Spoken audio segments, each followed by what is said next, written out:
شمس جنونیت by Alisha Khan episode number 20۔ وہ university آج کافی دیر سے آئی تھی۔ جب وہ کلاس میں انٹر ہوئی تو حسب عادت اس کی نظر سامنے سیٹ پر گئی جہاں شاویز بیٹھا کرتا تھا، مگر اسے بالکل بھی یقین نہ تھا کہ شاویز آج بھی یہاں آئے گا۔ وہ اپنی کتابوں میں سر جھکائے پڑھنے میں مصروف تھا۔ ان کے بیچ اتنا تو صحیح ہو ہی چکا تھا کہ وہ اب اس سے بات کر لے، مگر وہ بنا کچھ کہے اس کے پیچھے والی سیٹ پر جا بیٹھی کیونکہ تمام سیٹ فکس تھی، بس شاویز کی سیٹ اور اس کے پیچھے والی سیٹ پر ایک بندے کی جگہ باقی تھی۔ شاویز اسے اپنے پیچھے بیٹھا دیکھ کر اس کی طرف متوجہ ہوا۔ اسے اپنی طرف متوجہ پا کر حلیم نے اس سے اس کے والد کی طبیعت پوچھی، جس پر وہ بہتری ظاہر کرنے لگا۔ اگر ان کی طبیعت خراب تھی تو آج نہ آتے یونی۔ حلیم کی بات پر وہ دوبارہ پلٹ کر پیچھے دیکھنے لگا۔ میری سسٹر واپس آ رہی ہیں، اس لیے میں یونیورسٹی آ گیا ہوں، اور بابا کی طبیعت ٹھیک ہے، انہیں میڈیسن دے کر سلایا ہے۔ شاویز کی بات پر اس نے اس بات پہ سر جایا اور پھر وہ واپس آگے رک کر کے بیٹھ گیا۔ ابھی کچھ ہی دیر ہوئی تھی ان کی خاموشی کو جب وہ پلٹا۔ حلیم جلدی سے اس کی طرف متوجہ ہوئی۔ اسے بہت اچھا لگا تھا جب وہ نرم سے لہجے میں اسے حلیم جی کہہ کر بلاتا تھا۔ شکریہ، مگر کس بات کا؟ وہ حیران ہوئی۔ آج جو آپ نے میرے لیے کیا ہے تو کوئی اتنا بھی نہیں کر پاتا۔ وہ ناسمجھی سے اسے دیکھنے لگی۔ وہ سمجھ چکا تھا وہ اس کی بات سمجھنے سے قاصر تھی۔ مطلب کل رات سے آج صبح تک آپ میرے ساتھ ہاسپٹل میں نہیں تھی، آپ نے اپنا خیال کیے بنا میرا ساتھ دیا تھا۔ میرے بابا آپ کی بہت تعریف کر رہے تھے، ورنہ وہ خلاف ہیں کسی سے دوستی کرنے کے۔ تو آخری لفظوں میں مسکرایا تھا، جس پر حلیم اس کی مسکراہٹ دیکھتے ہوئے نہ چاہتے ہوئے بھی مسکرائی تھی۔ اٹس اوکے، یہ تو میرا فرض تھا، مجھے اچھا لگا ان سے مل کر۔ حلیم کی بات پر وہ جواباً مسکرایا تھا جب دور سے آتی حوریہ کی نظر ان پر گئی۔ ہائے شاویز، کیسے ہو؟ وہ جلدی سے چونکا تھا۔ اس ڈھیٹ لڑکی کو اپنے برابر بیٹھتے دیکھ کر اسے شدید غصہ آیا تھا۔ آپ یہاں نہیں بیٹھ سکتی؟ شاویز کی بات پر وہ عجیب طرح سے ہنسنے لگی۔ اور کتنا مذاق کرو گے بیبی؟ وہ بتاؤ کیا چل رہا ہے؟ آج کیا سنا ہے؟ پیپرز آ رہے ہیں ہمارے، تیاری شہری ہے بھی یا نہیں؟ بس عشق مشوقیوں میں لگے رہتے ہو۔ وہ اپنے مخصوص اسٹائل میں کہتی ہوئی اس کی کتابوں کو چھیڑنے لگی، جبکہ حلیم بڑی مشکلوں سے خود کو قابو کیے بیٹھی تھی۔ یہ آپ کیا کہہ رہی ہے؟ اور پلیز میری بکس کو ادھر ادھر نہ کریں۔ وہ معصومیت سے کہتا ہوا اس وقت ایک چھوٹا بچہ لگ رہا تھا، جبکہ حلیم نے مٹیاں بھیجی تھی۔ بے ظاہر ڈارلنگ، میں کیا کہہ رہی تھی کہ جب تم ایگزام نہیں آ جاتے تب تک ہم ڈیٹ پر چلیں۔ اس کے کہنے کی دیر تھی جب حلیم ایک جھٹکے سے اپنی جگہ سے اٹھ کر اپنا بیگ ٹانگے وہاں سے چلی گئی۔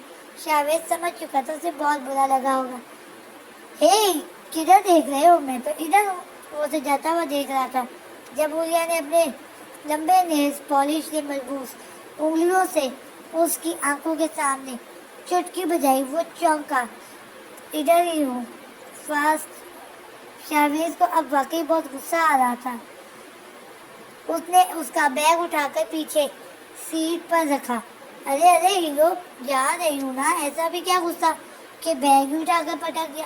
وہ نخرے دکھاتی ہوئی وہاں سے اٹھ کر پیچھے کو چلی گئی۔ شکر کرو لڑکی صرف بیگ ہی پٹکائے، اگر کچھ اور کرتی تو تمہیں ہی پٹک کر رکھ دیتا۔